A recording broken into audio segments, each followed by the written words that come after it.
इसके पहले वाले वीडियो में हम लोग बात कर चुके हैं कंक्रीट वाले वेयरिंग कोट की। इसमें हम लोग एसफॉल्ट वाले वेयरिंग कोट की बात करेंगे जो ब्रिज के डेक्स पे किया जाता है। तो इसमें मटेरियल की बात करें तो सबसे मेन और इम्पोर्टेंट मटेरियल होता है इसका binder. Straight run bitumen 80 to 100 grade का इसको बोलते हैं एज़ पर IS 73। ये मैं आपको एक स्ट्रेट रन बिटुमिन का ये बताता हूँ। डायरेक्ट ये जो पेट्रोलियम प्रोडक्ट होता है,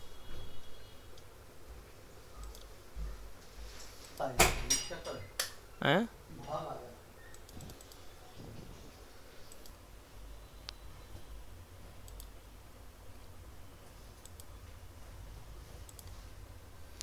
तो ये डायरेक्ट डिस्टिलेशन मिनरल प्रोडक्ट का होता है, उसके बाद ये बनता है।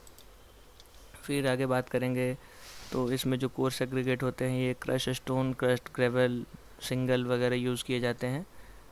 एग्रीगेट जो हो प्रेफरेबली हाइड्रोफोबिक हो, यानी कि वाटर अट्रैक्टिंग ना हो, और उसकी पोरोसिटी एकदम कम से कम हो, यानी कि वो उसके वाटर एब्जॉर्प्शन कैपेसिटी एकदम मिनिमम हो। फिजिकल रिक्वायरमेंट एग्रीगेट की बात करें तो लॉस एंजलिस एब्रेशन वैल्यू में 35% मैक्सिमम आया उसका।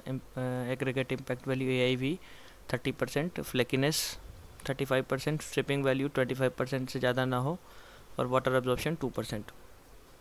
फाइन एग्रीगेट की बात करेंगे फिर तो फाइन एग्रीगेट आपका 2.36 mm सीव से वो रिटेन करें एंड 75 माइक्रोन सीव से पासिंग होना चाहिए। 2.36 को पास करके 75 पे रिटेन कर जाए, और उसमें कोई भी किसी तरह का वो कोई फॉरेन मटेरियल ना हो, कोई इंजूरियस मटेरियल या फिर ऑर्गेनिक डिलीटेरियस मटेरियल ना हो।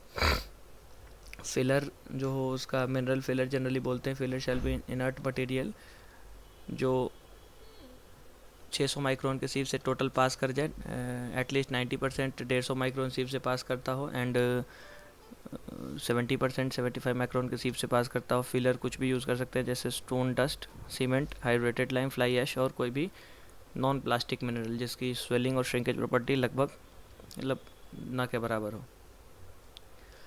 एग्रीगेट ग्रेडेशन की बात करें तो 20 mm एंड डाउन गेज के एग्रीगेट का यूज़ करना है हमें। 20 mm का एग्रीगेट टोटल पास होना चाहिए इसमें से, यानी कि 20 mm के सीव में 100% इसकी पासिंग हो, एंड 75 माइक्रोन में 4 to 10 इसका बनता हो। फाइनली मिक्स डिज़ाइन की बात करें तो apart from conformity with the grading and quality requirement of individual gradient, the mix shall meet the requirement set forth in table 3।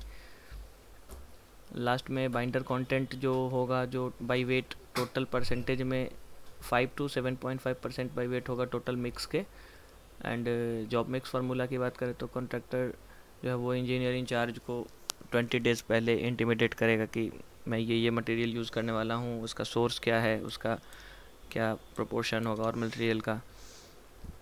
फिर binder, coarse aggregate 1 2, fine aggregate 2, अलग अलग जो भी जो मटेरियल होते हैं उनका वो एक वो डिज़ाइन मिक्स बना के वो इंजीनियरिंग चार्ज को देगा।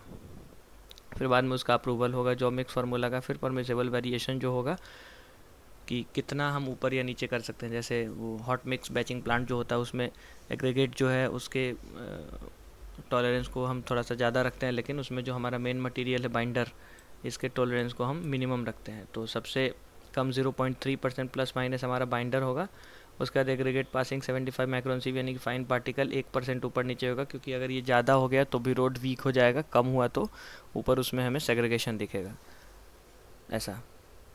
फिर कंस्ट्रक्शन ऑपरेशन की बात करें तो सबसे मेन एंड इम्पॉर्टेंट चीज़ है कि इसे बारिश के टाइम पे लेट नहीं करना है, और तब भी लेट नहीं करना है जब उसका बेस कोर जो है वो डैम्प और वेट हो।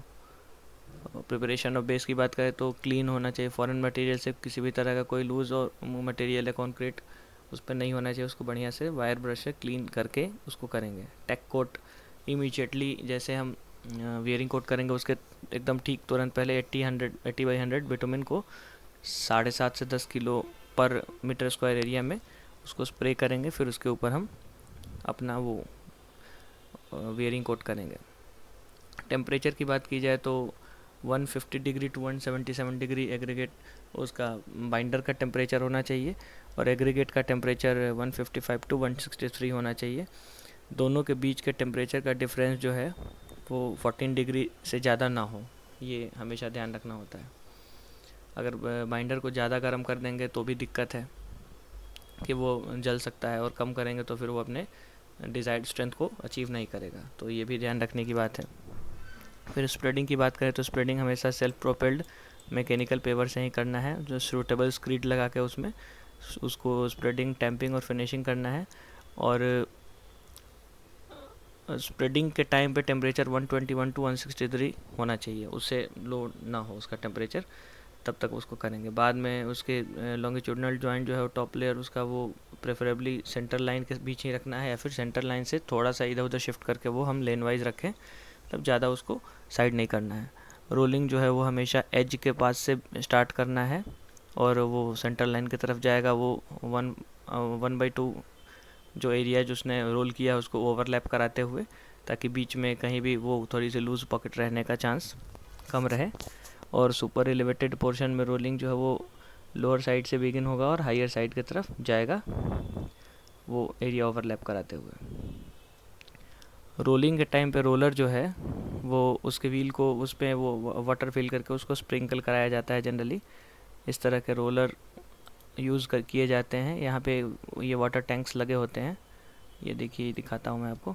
इसमें वाटर टैंक्स पीछे इधर लगे होते हैं, इसमें ये स्प्रे करता है वो इसको मॉइस्ट रखने के लिए, ताकि वो बिटुमिन में चिपके नहीं। Rolling shall be continue till the density achieved is 95%। उसके डेंसिटी को हम लोग चेक करते रहेंगे 95% अचीव होने तक, उस पर रोलिंग चलाएंगे। रोलिंग तब तक करना है जब तक उसमें टायर मार्क्स दिखने बंद ना हो जाए। रोलिंग ऑपरेशन जो है वो बिटुमिनस कॉन्क्रीट का टेम्परेचर 100 से नीचे आए तब तक हमें निपटा देना है पूरा।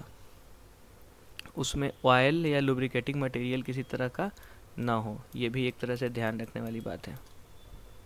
लास्ट में सरफेस फिनिश की बात करें तो लॉन्गिट्यूडनल प्रोफाइल में इसमें हम इसको फिनिश करा देंगे, क्रॉस प्रोफाइल में वो भी इसको चेक कर लेंगे। ट्रैफिक पे ओपन करेंगे जब हमारा रोड का टेम्परेचर जो है नॉर्मल, जो एटमॉस्फेरिक टेम्परेचर से 30-35 इस टेम्परेचर में हमारा नॉर्मल एटमॉस्फेयर है, तो उस टेम्परेचर तक जैसे ही आता है वैसे ही हम इसको ट्रैफिक के लिए छोड़ देंगे। ट्रैफिक के लिए छोड़ने से पहले हम इस तरह से ये एस्फॉल्टिक कंक्रीट में ये बिटुमिन में डिप किया हुआ ये कोर्स एग्रीगेट का एक वो इस पर चिपकाते हैं इसमें, इसको कूल डाउन होने से पहले, ताकि इसमें फ्रिक्शन बना रहे, क्योंकि ये कुछ ज़्यादा स्मूथ हो जाता है तो इसमें फ्रिक्शन कम होने की थोड़ी सी चांसेस होते हैं। तो ये बिटुमिन में ये डिप करके ये तसला में रखा हुआ है, इसमें से निकाल के ये वर्कर्स इसको इसमें यूनिफॉर्मली इसमें लगा रहे हैं, ताकि व्हीकुलर मूवमेंट में इसको फ्रिक्शन प्रोवाइड किया जा सके। बाद में क्वालिटी कंट्रोल की बात करेंगे तो ये क्वालिटी पर्सन का काम होता है ये सब देखना अपना। टेक कोट, एस्फॉल्टिक कॉन्क्रीट, वो हर एक चीज़ को अपने रेगुलर इंटरवल पे कितने टेस्ट करने हैं, कितने बैचेस पे, कितने मटेरियल पे, वो अपना उस हिसाब से अपना देखता रहता है। बाद में ये रोड अपना हैंड ओवर हो जाता है तो फिर कोई वैसी समस्या नहीं रहती है। फिर इसकी सबसे अच्छी बात यह है कि इसको 20-25 दिन या फिर 15 दिन ऐसा कुछ कोई ज़रूरत नहीं है कि इसको क्योरिंग करना है, इसको प्रोटेक्ट करना है। जैसे ही वो टेम्परेचर 2-3 घंटे में नॉर्मल टेम्परेचर के आसपास आता है, इसको हम ओपन टू ट्रैफिक कर देते हैं।